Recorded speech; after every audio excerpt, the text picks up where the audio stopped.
আজ দুপুর 12টা 30 নরসিংদী সদর উপজেলার ব্রাহ্মণদী মন্দির খোলা এলাকায় শিক্ষিকা নাদিরা ইয়াসমিনের ডাকা একটি বিক্ষোভ মিছিল এলাকাবাসীর বাধার মুখে পণ্ড হয়ে গেছে। ঘটনাটি ঘিরে এলাকায় উত্তেজনাপূর্ণ পরিস্থিতির সৃষ্টি হয়।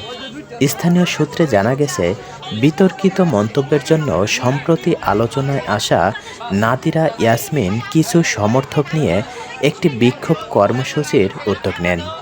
মিছিলটি ব্রাহ্মণদী এলাকায় শুরু হতেই এলাকাবাসীর তীব্র প্রতিক্রিয়ার মুখে পড়ে।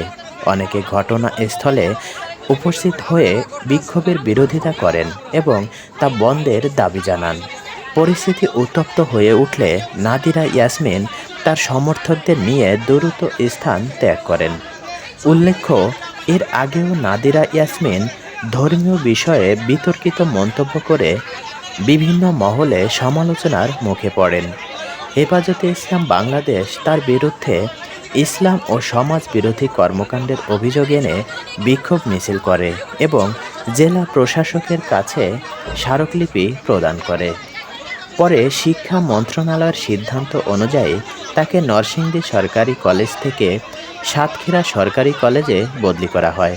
স্থানীয়দের মতে আজকের ঘটনাও সেই ধারাবাহিক প্রতিক্রিয়ারই অংশ। ঘটনাস্থলে আইনশৃঙ্খলা বাহিনী উপস্থিত ছিল না বলে জানা গেছে, তবে এলাকাবাসীর সরব অবস্থান পরিস্থিতি দ্রুত নিয়ন্ত্রণে আনে।